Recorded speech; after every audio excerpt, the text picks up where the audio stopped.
Hello guys, welcome my channel guys. स्वागत है एक बार फिर से आपका एक और वीडियो में। तो यहाँ पर साइंस के बेहतरीन 50 प्रश्न करने वाले हैं यहाँ पर, ठीक है। बेहतरीन 50 प्रश्न, और 50 के 50 प्रश्न जो है आपके एग्जाम में आने की संभावना इनकी बहुत ज़्यादा है, क्योंकि सारे के सारे प्रश्न जो हैं वो इतने इंपॉर्टेंट हैं कि किसी न किसी एग्जाम में पूछे जरूर जा चुके हैं।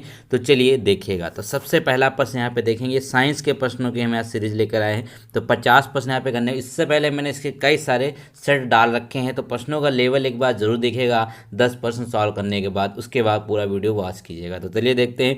तो कहते हैं कि निम्नलिखित में से किसकी तरंग दैर्घ्य दीर्घतम है, यानी कि जो वेवलेंथ है इसमें से सबसे ज़्यादा किसकी है। तो याद रखेंगे इसका राइट आंसर हो जाएगा यहाँ पर जो आपकी आवृत्त विकिरण है ना, इसका होता है। क्या होता है? आवृत्त विकिरण की तरंग दैर्घ्य सबसे ज़्यादा होती है। क्वेश्चन नंबर अगला देखेंगे।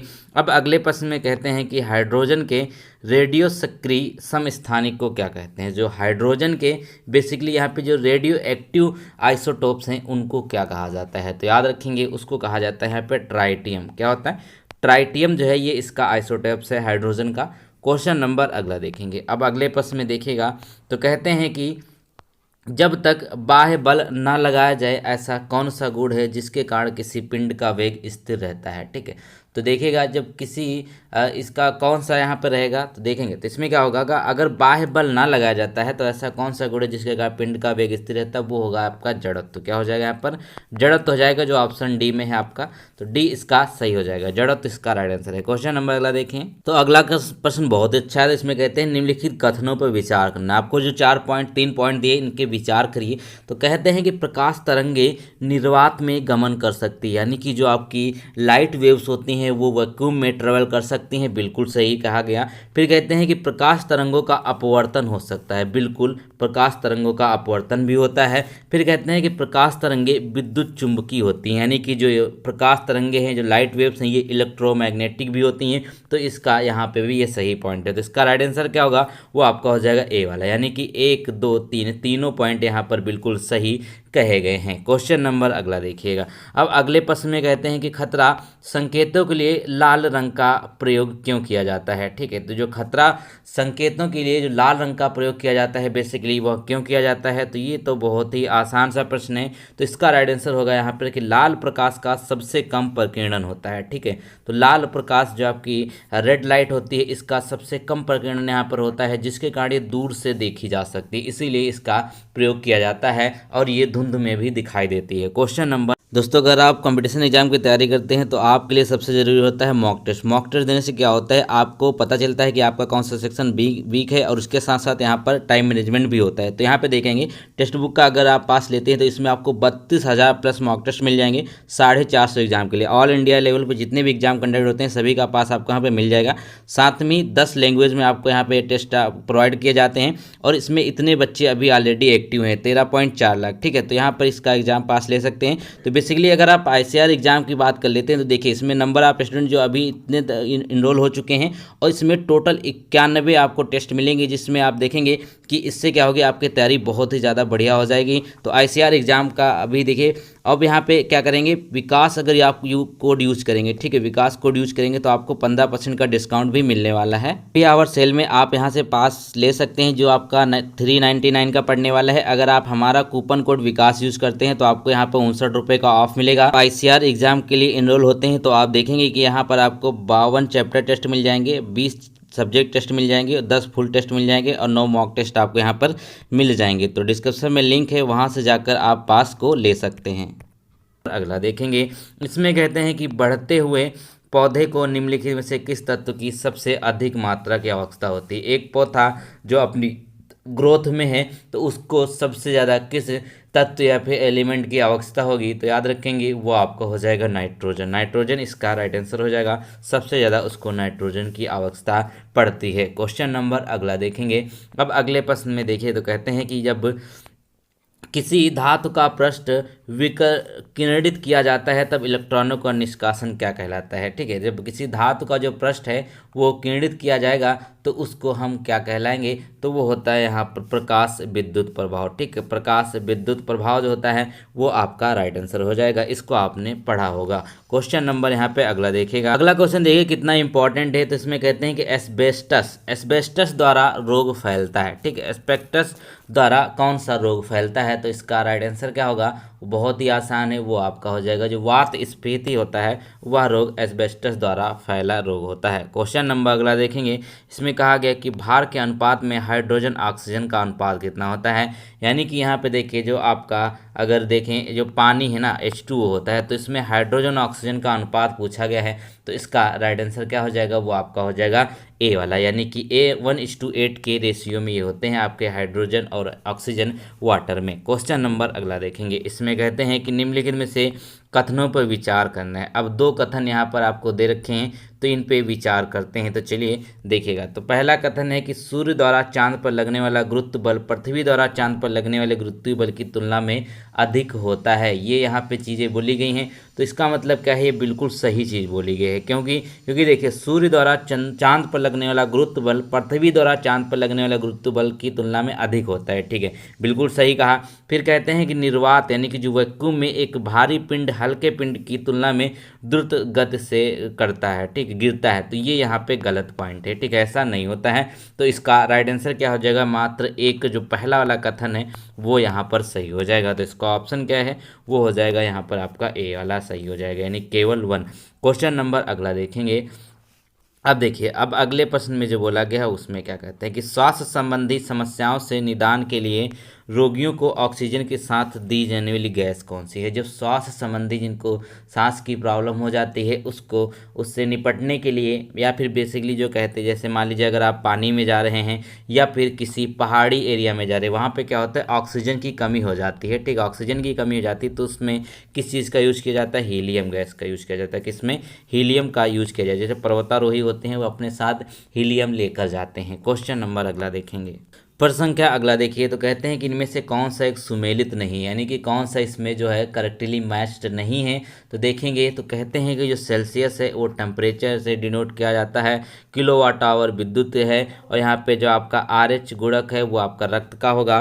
लेकिन जो रिएक्टर पैमाना है आर्द्रता का नहीं बल्कि किस चीज़ का होता है? ये आपका होता है भूकंप यानी कि अर्थक्वेक को मापने का। तो आपका राइट आंसर क्या होगा? डी हो जाएगा, कि यही यहाँ पर आपको गलत सुमेलित किया। तो गाइस क्वेश्चन नंबर 13 कहता है कि जो आपकी एक्स रेज होती हैं, जो एक्स किरणों में क्या चीज़ें समाविष्ट होती हैं? तो देखिएगा वो क्या होता है, एक तो विद्युत और चुंबकीय विकिरण क्या होते हैं यहाँ पे। आपका जो विद्युत होता है यानी कि जो इलेक्ट्रोमैग्नेटिक दोनों चीज़ें क्या होती है इसकी यहाँ पे होती हैं। तो ये इसका राइट आंसर हो जाएगा। क्वेश्चन नंबर अगला देखेंगे। इसमें कहा गया कि निम्नलिखित में से किसे तरंगे एक स्थान से दूसरे स्थान तक ले जाती हैं? जो हमारी वेव्स होती हैं वो एक स्थान से दूसरे स्थान तक क्या चीज़ ले जाती हैं? तो याद रखेंगे वो क्या ले जाती हैं? आपकी ऊर्जा, जो एनर्जी होती है उसको ये अपने साथ ले जाती हैं। तो इसका राइट आंसर हो जाएगा, यानी कि आपकी जो वेव्स होती हैं अगर एक स्थान से दूसरे स्थान पर ट्रेवल करती हैं तो वो अपने साथ एनर्जी को लेके जाती हैं। क्वेश्चन नंबर अगला देखें। तो इसमें कहते हैं कि निम्नलिखित में से कौन सी एक्स किरण की एक लाक्षणिक विशेषता नहीं है? बेसिकली यहाँ पे जो एक्स रेज है ना इसकी एक विशेषता जो नहीं है वो देखिएगा। तो इसमें जो एक इसकी विशेषता कौन सी नहीं है? तो चलिए मैं आपको पूरा क्वेश्चन इसमें दिखा देता हूँ। तो पहला कहता है कि उनके प्रचार के लिए किसी माध्यम की आवश्यकता नहीं होती, उनके जो है पे ट्रेवलिंग के लिए किसी आवश्यकता नहीं होती। तो ये तो बिल्कुल सही है। फिर कहते हैं वे परावर्तन के नियम का पालन करती हैं, बिल्कुल सही है। वे प्रकाश तरंगों की गति से चलती हैं, ये भी सही है। तो वे अनुदैर्घ्य प्रकृति की होती हैं, ये गलत है। यहाँ पर ये क्या होती है? ये अनुदैर्घ्य प्रकृति की नहीं होती हैं। तो 15 का राइट आंसर क्या हो जाएगा? डी हो जाएगा, क्योंकि इसमें पूछा गया था कि इनमें से इसकी विशेषता नहीं है, एक्सरसाइज की कौन सी विशेषता नहीं है। क्वेश्चन नंबर अगला देखिएगा। अगला क्वेश्चन देखिए। कहते हैं कि सूची 1 को सूची 2 से मिलान करना है। बेसिकली यहाँ पे जो आविष्कार दिए यानी कि जो जिस वैज्ञानिक ने जिसकी खोज करी है वो यहाँ पर आपको दिया हुआ है। ठीक है, तो कहते हैं कि शरीर में जो रक्त प्रसंचरण है उसकी खोज किसने करी? विलियम हार्वे ने करी, बिल्कुल सही है। अब स्टेथोस्कोप है, इसकी खोज किसके द्वारा करी गई थी? ये करी गई थी रेने लैनेक के द्वारा। किसके द्वारा? रेने लैनेक के द्वारा। अब एक्सरे की खोज करी थी रॉन्टजन ने। यहाँ पे ECG की जो खोज करी थी गई थे विलियम ने, याद रखेंगे। चलिए इस तरीके से आप इसको मैच करेंगे तो इसका राइट आंसर क्या होगा? आपका यहाँ पर ए वाला हो जाएगा, यानी कि 1 4 2 3। क्वेश्चन नंबर अगला देखें। तो इसमें कहते हैं कि निम्नलिखित में कथनों में से कौन सा सत्य है। अब ये जो कथन दे रखे हैं इनमें बेसिकली जो एक सत्य है वो आपको बताना है। तो 17 में देखिए, तो इसमें कहते हैं कि आपका डीडीटी रोगाणुनाशक है, ये यहाँ पर गलत है। फिर टीएनटी एक कीटनाशक, ये भी गलत है। कहते हैं आरडीएक्स जो है एक विस्फोटक है, ठीक है, ये बिल्कुल यहाँ पे सही बात है। जो आरडीएक्स होता है मूवी वगैरह में सुने होंगे, तो आरडीएक्स जो है एक विस्फोटक होगा। तो आपका राइट आंसर क्या हो जाएगा, वो होगा यहाँ पर क्या आपका, ये होगा सी वाला, यानी कि आरडीए का विस्फोटक है, ये बिल्कुल सही है। क्वेश्चन नंबर अगला देखेंगे। अगला क्वेश्चन देखिए, तो कहते हैं कि एलपीजी सिलेंडर में दाब के अंतर्गत द्रव रूप में मुख्यतः गैसों के किस मिश्रण को भरा जाता है। जो एलपीजी सिलेंडर होते हैं, लिक्विफाइड पेट्रोलियम गैस इसका फुल फॉर्म होता है। तो इसमें क्या भरा जाता है, प्रोपेन और ब्यूटेन। कौन सा होता है, प्रोपेन और ब्यूटेन जो है ये लिक्विड फॉर्म में सिलेंडर में भरे जाते हैं। चलिए क्वेश्चन नंबर अगला देखेंगे। अगले प्रश्न में कहते हैं कि भारी जल का जो क्वथनांक है बेसिकली वो क्या होगा, ठीक है। जो भारी जल का मतलब क्या है, जो आपका D2O होता है। यहाँ पे इसका पूछा जाता है कभी कभी कि फॉर्मूला कहता है D2O जो है ना, इसका यहाँ पे क्वथनांक है वो कितना होता है। तो याद रखेंगे ये होता है यहाँ पर 1.4 डिग्री सेल्सियस कितना होता है, और नॉर्मल वाटर का कितना होता है, वो 100 डिग्री सेल्सियस होता है। क्वेश्चन नंबर अगला देखेंगे।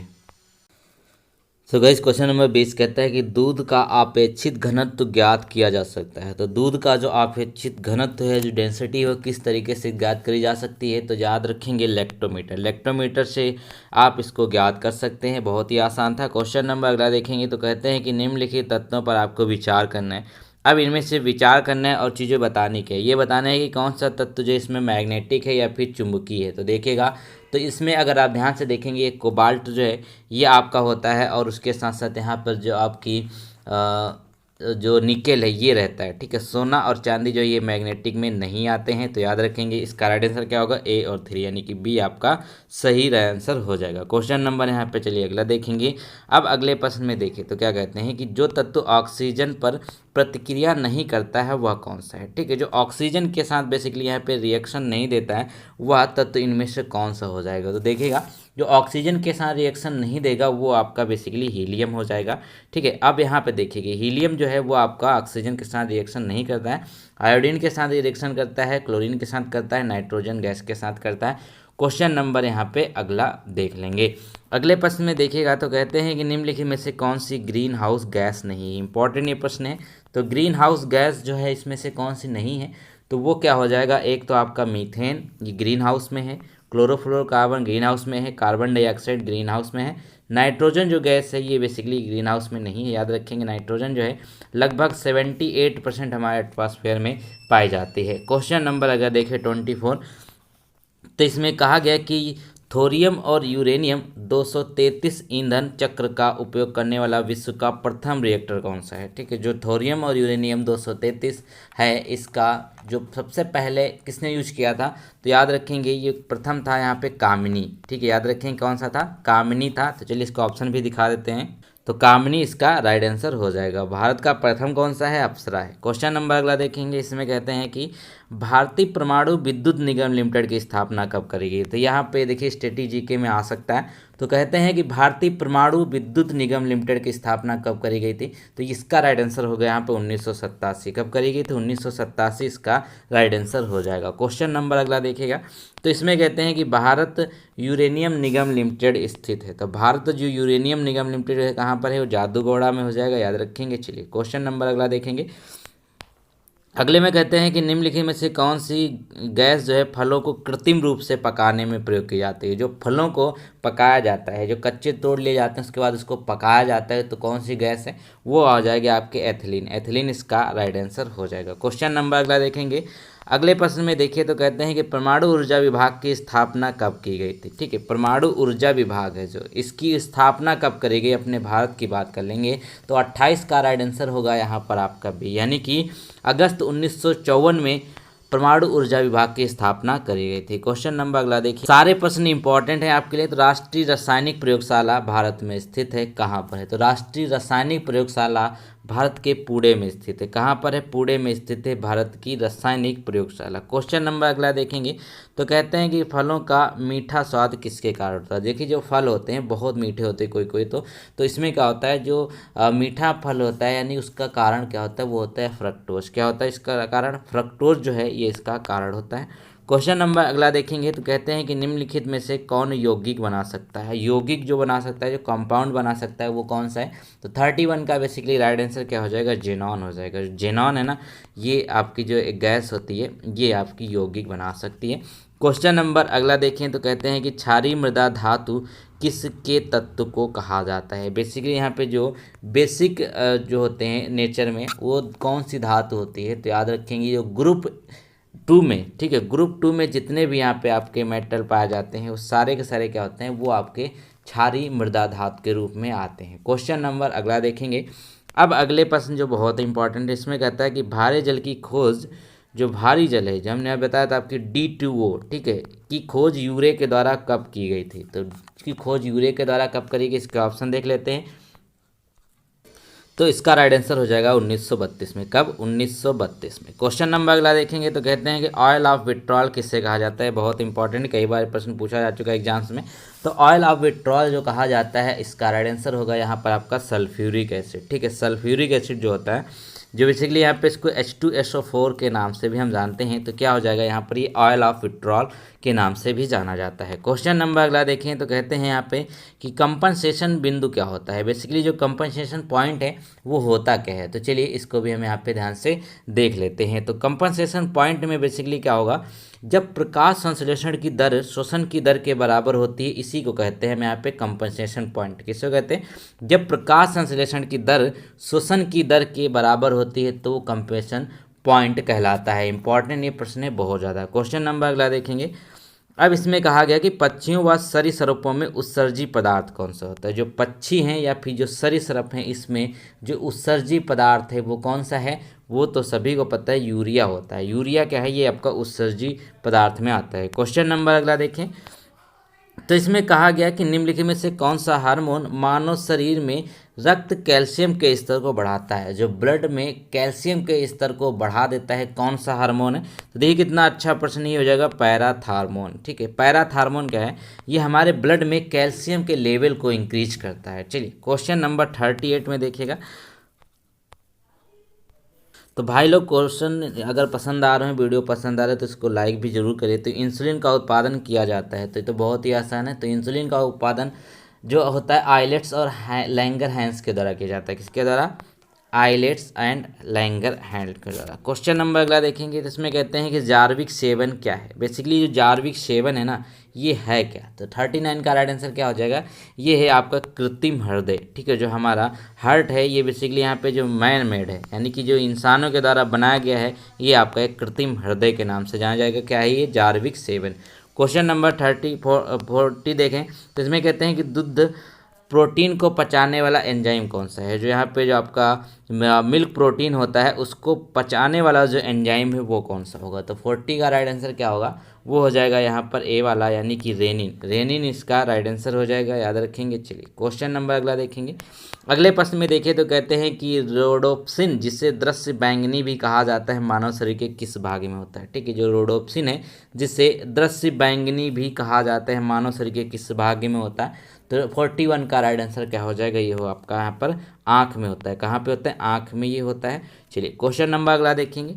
इसमें कहते हैं, डिस्क्रिप्शन में आपको लिंक मिल जाएगा, वहाँ से आपको यहाँ पे मिल जाएगी इसकी PDF। ठीक है, बेसिल कैलमेट गुएरिन वैक्सीन, जो आपकी BCG की टीका है, जो BCG का टीका है बेसिकली, तो इसका फुल फॉर्म एक बार देख लीजिएगा, बेसिल कैलमेट गुएरिन वैक्सीन निम्न में से किस रोग की रोकथाम के लिए एक टीका है। तो इसका राइट आंसर क्या हो जाएगा, आपका TB होता है। BCG का रोग जो होता है वो TB के लिए होता है बेसिकली, यानी कि 6 रोग होता है। क्वेश्चन नंबर अगला देखिए, तो इसमें कहते हैं कि मानव त्वचा, बाल, आँखों और उनका रंग देने वाले रंजक या पिगमेंट को क्या कहा जाता है। ठीक है, जो मानव त्वचा, बाल और आँखों को उनका रंग देने वाले जो पिगमेंट होता है, उसको क्या कहते हैं, वो हो जाएगा यहाँ पे मेलेनिन। क्या होगा, मेलेनिन इसका राइट आंसर हो जाएगा। क्वेश्चन नंबर अगला देखिए, तो कहते हैं आपका जो सोमेटोट्रोपिन डैश का दूसरा नाम है। जो सोमेटोट्रोपिन है, ये किसका दूसरा नाम है। तो याद रखेंगे, वृद्धि हार्मोन, जो आपका ग्रोथ हार्मोन है, उसको यहाँ पर हम सोमेटोट्रोपिन के नाम से भी जानते हैं। क्वेश्चन नंबर अगला देखें, तो कहते हैं कि मानव शरीर का कौन सा अंग ऑस्टियोपोरोसिस नामक बीमारी से प्रभावित होता है। बहुत आसान है। ऑस्टियो मीन्स होता क्या है, बेसिकली ये हड्डियाँ होती है, तो हड्डी इसका राइट आंसर हो जाएगा। क्या हो जाएगा, मानव शरीर का जो अंग है जो ऑस्टियोपोरोसिस से यहाँ पर होता है प्रभावित, वो होती हैं हड्डियाँ। क्वेश्चन नंबर अगला देखिए, बहुत ही इंपॉर्टेंट है। तो यहाँ पे कहते हैं कि जो मैल्पीसियन नलिकाएं निम्न में से किससे संबंधित है। ठीक है, जो मैल्पीसियन नलिकाएं हैं ये किससे संबंधित होती हैं। तो चलिए इसके हम ऑप्शन इसको देख लेते हैं।